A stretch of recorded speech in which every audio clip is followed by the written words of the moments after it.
Olá, tudo bem com vocês, galera? O nosso podcast hoje está muito bom. Tem muita biologia interessante nesse episódio. Você sabe como envelhecemos? O que é estresse oxidativo? O que um bioquímico faz? Vem com a gente nesse análise do episódio 19 da segunda temporada da série The Flash, De Volta ao Normal.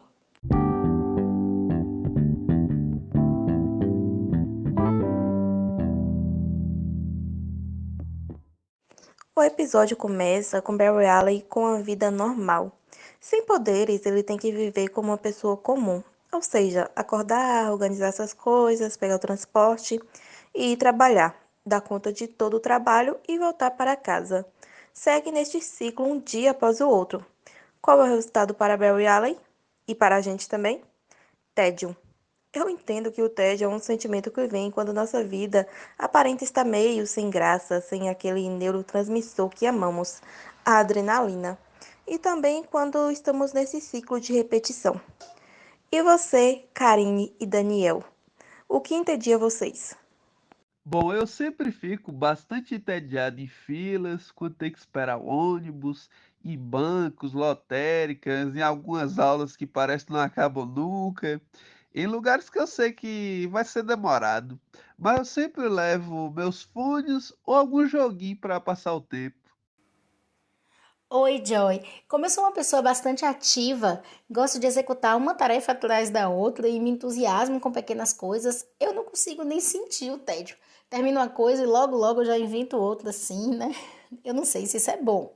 Às vezes seria legal parar para descansar, mas eu não consigo nem chegar a ficar entediada. O tédio é uma emoção que surge quando estamos diante de tarefas monótonas ou de estímulos externos limitantes. Ele possui intensidade, afetos positivos ou negativos, alteração na percepção do tempo, componentes motivacionais, falta de estimulação cognitiva e tendência em atender a impulsos para escapar da situação entediante. O TED é um estado afetivo desagradável que consiste em componentes específicos que podem ser altamente aversivos, sendo mais do que simplesmente a ausência de um entretenimento. Bom, mas o tédio tem seu lado positivo. Não ter o que fazer é fundamental para o desenvolvimento e estímulo à criatividade.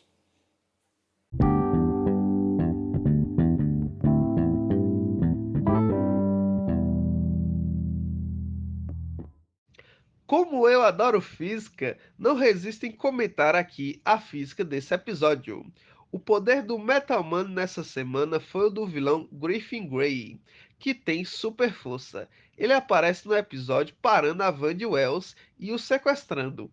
Para analisar a cena do acidente, Barry comenta que para ele parar aquela van ele teria usado a força igual.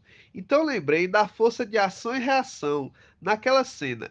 Ele demonstrou na prática a terceira lei de Newton, que afirma que, para toda força de ação que é aplicada a um corpo, surge uma força de reação em um corpo diferente. Essa força de reação tem a mesma intensidade da força de ação e atua na mesma direção, mas com o sentido oposto. Por isso, a van ficou com a frente completamente destruída. Também na mesma cena, com a volta de sua vida normal, faz a perícia e coleta amostras de sangue e digitais na van. Me lembrei do nosso primeiro episódio de podcast.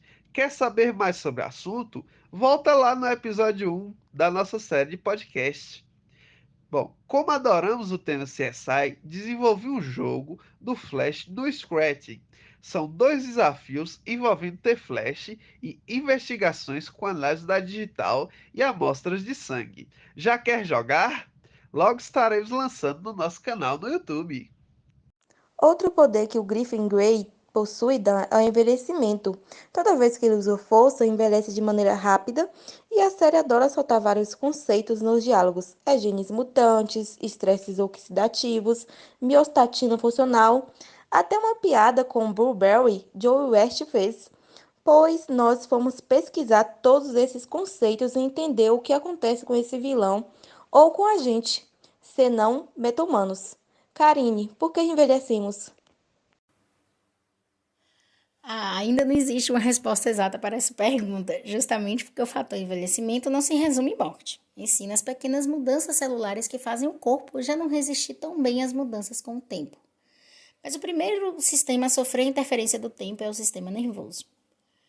Bom, segundo a teoria da acumulação de danos, os organismos sofrem uma sequência de fatores que alteram o seu DNA ao longo do tempo, através do uso e desgaste geral, da instabilidade genética, das mutações que causam síndromes, de danos do genoma mitocondrial e do dano oxidativo. Esses nomes complexos significam que, por razões ainda desconhecidas, o corpo humano por completo acaba sofrendo alterações que resultam em desgaste permanente e uma acumulação de danos em cenário celular. Dentro das nossas células estão localizados os cromossomos, que são estruturas onde se encontram todo o seu material genético, desde a cor dos olhos, doenças hereditárias e outras características. Na extremidade desses cromossomos estão os telômeros. Então funciona assim, né? Para ficar mais simples de compreender. Imagina aí um picolé, que é o cromossomo, e na sua ponta uma cobertura de chocolate, que são os telômeros. Com o tempo, a cobertura de chocolate vai escorregando, derretendo, e o picolé ficará exposto. Esse é o motivo de envelhecermos. Como o cromossomo fica exposto e sem a proteção dos telômeros, que vão, entre aspas, derretendo com o passar do tempo, o DNA presente na célula começa a sofrer alterações. Por isso que conforme vamos envelhecendo, os cabelos vão ficando brancos e a pele desidratada, por exemplo. Já o estresse oxidativo consiste no desequilíbrio entre a produção de espécies reativas de oxigênio, conhecida como ERO, que era antigamente chamada de radicais livres, que são prejudiciais quando estão presentes em excesso, e a defesa antioxidante do organismo. Ele representa uma das principais causas de danos celulares e seus efeitos podem ser sentidos na pele, literalmente. Os radicais livres são uma das principais causas de danos celulares e, diante disso, seus efeitos podem ser percebidos em diversos aspectos na saúde e até na aparência estética. Os danos celulares decorrentes da ação dos radicais livres podem ocasionar uma alteração no núcleo da célula, o que inclusive tem a capacidade de modificar o DNA.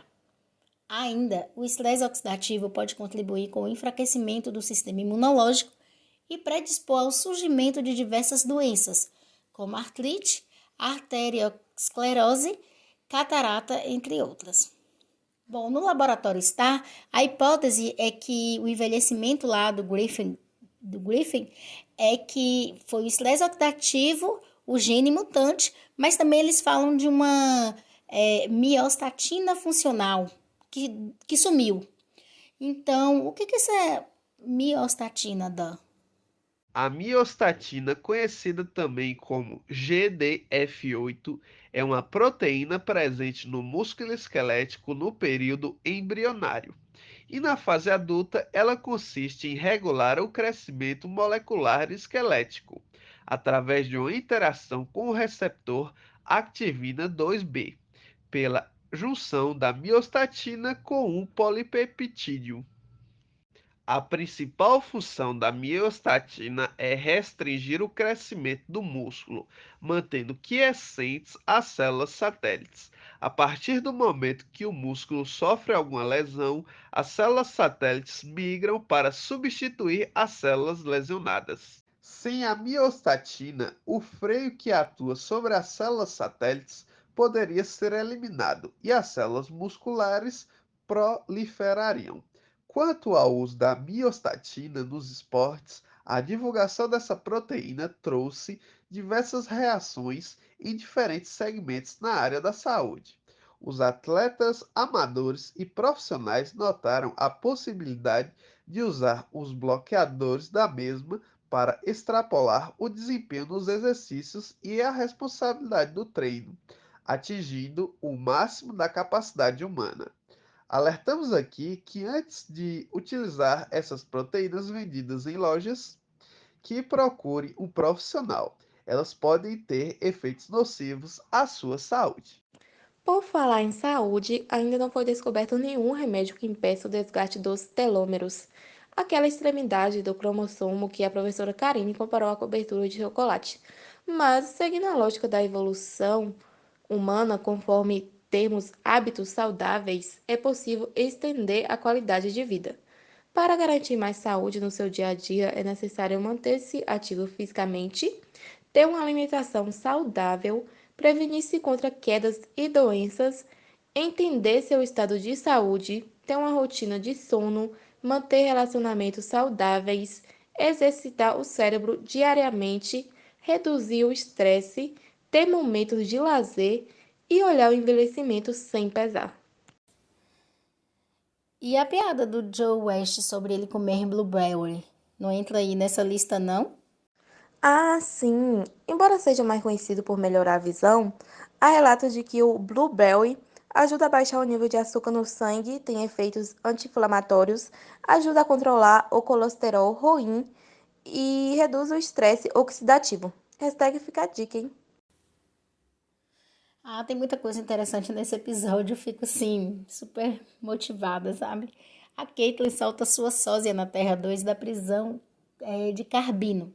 Ela desenvolve lá uma corrente elétrica para aumentar a velocidade de reação e enfraquecer a estrutura molecular e o carbino se quebra como um vidro. Bom, eu não sou de química, mas eu fiquei curiosa. Carbino existe mesmo ou eles inventaram essa prisão aí antimeta-humana? Existe sim e já ganhou o título de composto mais forte do mundo. O carbino é uma cadeia de átomos de carbono unidos por ligações atômicas duplas ou ligações atômicas simples alternadas.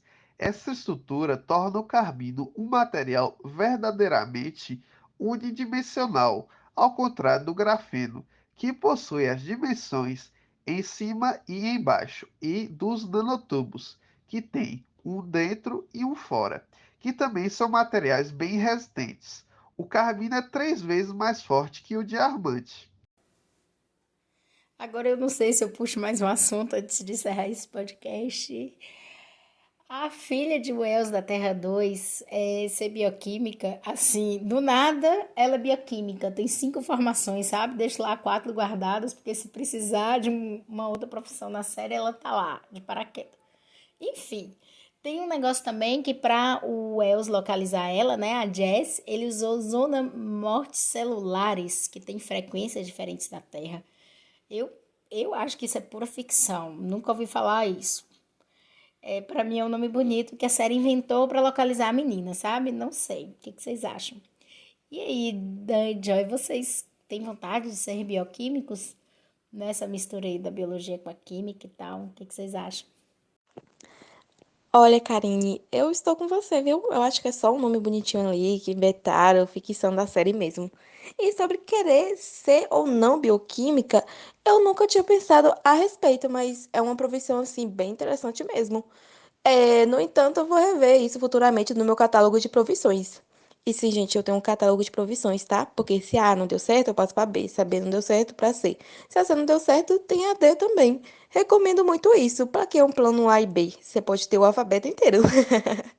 Eu achei bem interessante. Eu acho bem legal o trabalho de um bioquímico. Eu nunca pensei em trabalhar com esse tipo de coisa, mas fica aí uma sugestão. Quem sabe no futuro, né? Eu sei que eu faria muitos experimentos que iriam explodir. Ficamos por aqui, pessoal. Esse episódio está muito interessante. Vale a pena reassistir o episódio 19 da temporada 2 e observar tudo o que comentamos por aqui. Um grande abraço e obrigada por prestigiar nosso trabalho. Até o próximo episódio.